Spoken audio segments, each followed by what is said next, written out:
Menurut catatan dari Sekretariat Jenderal DPR RI, daftar hadir pada permulaan rapat paripurna DPR RI hari ini telah ditandatangani oleh 266 orang anggota, izin 54 orang anggota, sehingga hadir 320 orang anggota dari seluruh fraksi yang ada di DPR RI. Dengan demikian, quorum telah tercapai, dan dengan mengucapkan Bismillahirrahmanirrahim, perkenankan kami selaku pimpinan Dewan membuka rapat paripurna DPR RI yang ke-20 masa persidangan 4 tahun sidang 2024-2025 hari Selasa 24 Juni 2025, dan kami nyatakan dibuka dan terbuka untuk umum.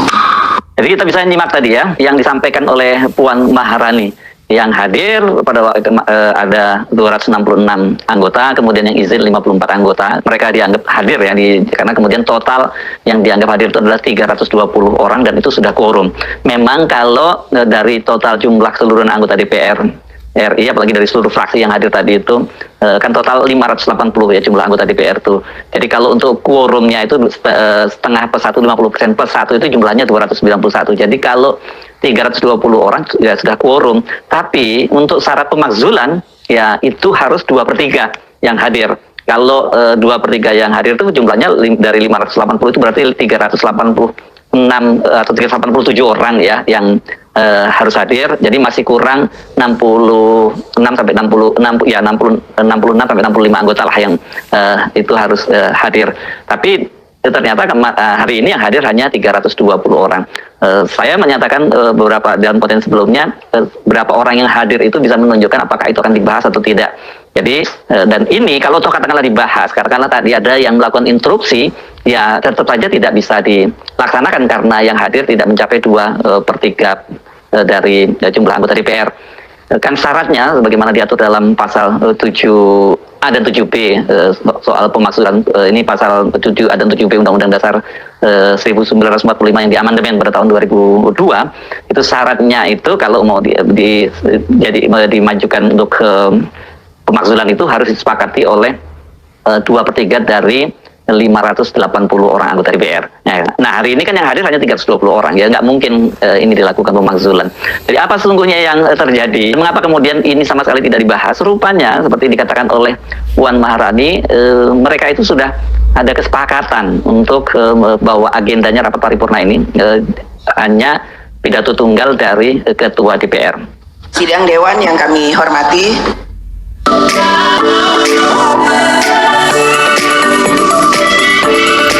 Sidang Dewan yang kami hormati, sesuai dengan hasil keputusan rapat konsultasi pengganti rapat BAMUS DPR RI antara pimpinan DPR dan pimpinan fraksi-fraksi tanggal 26 Mei 2025, acara rapat paripurna hari ini adalah pidato Ketua DPR RI pada pembukaan masa persidangan 4 tahun sidang 2024-2025. Sekarang kami akan menanyakan kepada Sidang Dewan yang terhormat, apakah acara rapat tersebut dapat disetujui? Setuju.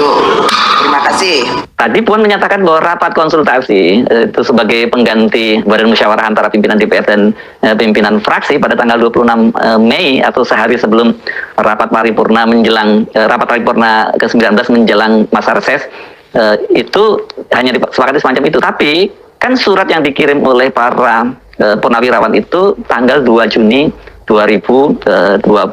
Jadi di masa reses atau setelah mereka ini melakukan rapat konsultasi tadi. Jadi kalau mereka menganggap ini sangat penting, meskipun dalam kondisi reses kan pimpinan-pimpinan itu bisa saling bertemu. Apalagi kita tahu ini kan keputusan elit politik ya. Sebenarnya fraksi-fraksi itu kan hanya kepanjang tanganan dari para ketua umum atau pimpinan dari partai. Jadi memang ini belum deal ya rupanya di antara para elit politik ini yang saya sebut. Ini terutama antara Pak Prabowo dengan Ibu Megawati. Sebelumnya seperti dikatakan oleh Wakil Ketua Komisi 13 DPR RI dari fraksi Partai Demokrasi Indonesia Perjuangan, Andreas Hugo Parera, menyatakan bahwa surat dari para purnawirawan itu akan dibacakan pada rapat paripurna ini. Ini dia menyampaikannya tanggal 4 Juni lalu, itu 2 hari setelah surat itu dikirimkan oleh para purnawirawan ke DPR, MPR, dan DPD. Tapi dia juga menyitir tadi pasal 7A Undang-Undang Dasar dan pasal 7B yang itu semua dipersyaratkannya itu 2/3. Oke. Halo teman-teman, kembali lagi bersama saya di channel ini. Salam NKRI harga mati.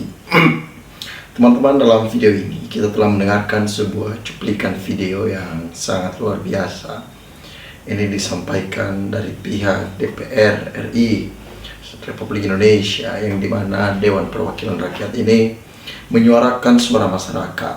Apa yang dirindukan oleh masyarakat, yang diinginkan oleh masyarakat di tahun-tahun ini, itu disampaikan lewat perwakilan rakyat daerah menuju provinsi dan menuju ke tingkat pusat, ya. Nah, apa yang disampaikan oleh Puan Maharani pada kesempatan kali ini itu sesuatu hal yang luar biasa. Bagaimana pemakzulan seorang Gibran yang diminta oleh masyarakat itu sesuatu hal yang memang sulit untuk diputuskan harusnya antara ya dan tidak. Kenapa? Karena memang ini adalah kalau di dalam sebuah jajaran pemerintahan melihat Gibran yang sudah dilantik, tentunya malu. Dia malu kalau dia dimakzulkan ataupun diturunkan dari posisi wakil presiden. Namun di sisi lain, masyarakat meminta supaya Gibran ini memang benar-benar dimakzulkan ataupun diturunkan. Masyarakat tidak menginginkan kehadiran Gibran tetap berada di sampingnya seorang Prabowo. Masyarakat menginginkan adanya orang baru yang mewakili Prabowo Subianto, ya, yang menjadi wakil Prabowo Subianto. Artinya mereka tidak senang dengan kinerja Gibran. Tentunya ada dasar-dasar, ya, alasan masyarakat kenapa mereka ingin Gibran ini diturunkan. Dan kita udah mengerti dan bahkan mengetahui segala sesuatu apa yang terjadi. Ketika Gibran, ya, kita jangan bahas kecurangan lah, ya. Kita udah muak di situ, bahkan udah bosan mendengarkannya. Tetapi ketika kita melihat kapasitas seorang Gibran, apakah kita mau meremehkan anak muda? Tidak. Ya, dia mungkin bekerja semampunya. Namun dalam menjalankan suatu pemerintahan yang baik, tentunya dibutuhkan orang-orang yang berkompeten, artinya orang-orang yang mendapat bertanggung jawab untuk melanjutkan apa yang menjadi kinerja seorang wakil presiden. Itu yang paling penting. Kalau masyarakat melihat saat ini Gibran pidato yang begitu kurang dalam berbahasa, masih minim pengetahuannya, ya. Jadi muncul dalam benak masyarakat kenapa harus Gibran tadinya yang mewakilkan, yang menjadi wakil Prabowo. Masih banyak orang-orang lain yang berkompeten, yang memang mampu duduk di sana dan juga jam terbang mereka ditentukan, ya.